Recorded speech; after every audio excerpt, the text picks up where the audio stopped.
સભામાંથી એને કંઈ જવાબ ના મળ્યો કે સુદેશણા પૂરું કરશે આ વાત, એટલે દ્રૌપદી પોતાના મહેલમાં જાય છે. મહેલમાં જઈને પછી જે એની રોજની ક્રિયા હોય એ પતાવીને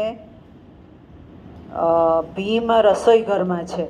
એને ખબર છે કે હવે ઉકેલ ભીમ લાવશે, એટલે રસોઈ ઘરમાં જ્યાં ભીમ છે ત્યાં જાય છે અને ભીમને કહે છે કે આવું થયું. એટલે ભીમને ખબર છે કે અજ્ઞાતવાસમાં છીએ, બહુ જ વાત કરવા ઊભું નહીં રહી શકાય, એટલે કે જલ્દી તમે કહી દો જે હોય.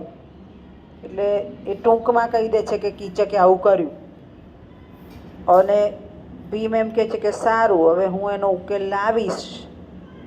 અને ઉકેલ કઈ રીતે લાવે છે આપણને ખબર છે, કીચક વધ પર્વ આખું એનું પર્વ છે.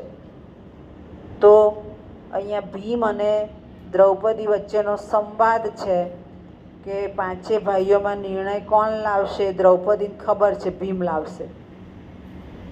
બીજું, ભીમમાં પણ સમય સૂચકતા છે કે વધારે સમય દ્રૌપદીને ઊભી રાખશે તો ખબર પડી જશે કે આ તો પાંડવો છે, એટલે એમ કે જલ્દી બોલ દે. અને એને આશ્વાસન નહીં, એને નિર્ણય જ કહે છે કે સારું, આનો ઉકેલ હું લાવી આપીશ. આ થયું અધ્યાય 16નો સારાંશ. બરાબર, સમજૂતી એની આસપાસ જ આવશે. ટૂંકો અધ્યાય છે, હે ને. અધ્યાય 17 બોલી જાઓ હવે. રચના તું વાંચી જાય એટલે મારે બધાને ઊભા ના કરવા પડે. અધ્યાય 17 સારાંશ વાંચી જા.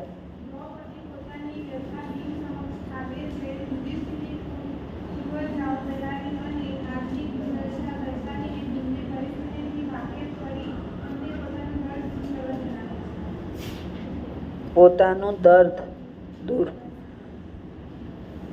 અધ્યાય 17નો સારાંશ જોયો કે દ્રૌપદીએ ભીમને વાત કરી અને ત્યાર પછી ભીમે કહી દીધું કે સારું, આનો ઉકેલ લાવી આપીશ.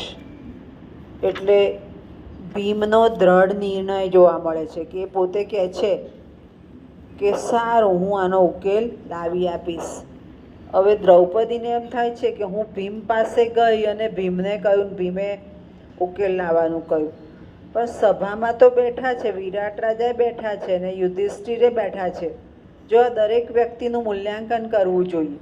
દ્રૌપદીનું પાત્ર આપણને બતાવે છે.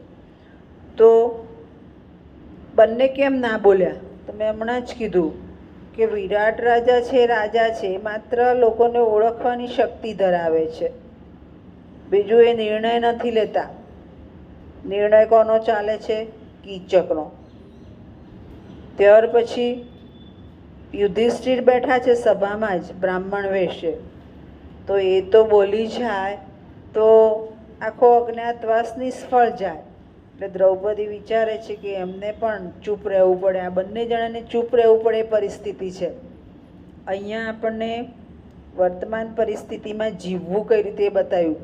ઘણીવાર આપણે જાણતા હોઈએ છતાં પણ આપણે એ વસ્તુમાં ચૂપ રહેવું પડે છે. કેમ? તો જેવી રીતે વિરાટ રાજા અને યુધિષ્ઠિર જાણે છે છતાં પણ એમણે પરિસ્થિતિ પ્રમાણે મૌન રાખવું પડે છે. બીજું, ભીમનું વ્યક્તિત્વનો તો આપણને ખ્યાલ જ છે કે ભીમ એમ કહે છે કે હું યોગ્ય નિર્ણય લઈશ, અને એ નિર્ણય પણ લે છે અને કીચકનો વધ પણ કરે છે. એટલે દ્રૌપદી મનમાં પોતે જ સાંત્વન અનુભવે છે કે મારી જે મુશ્કેલી છે એ ભીમ સમજ્યો છે અને આણે જે મારી છેડતી કરી છે એનો જવાબ ભીમ એને આપશે. આ અધ્યાય 17નો સારાંશ. બરાબર. હવે નેક્સ્ટ છે અધ્યાય 18.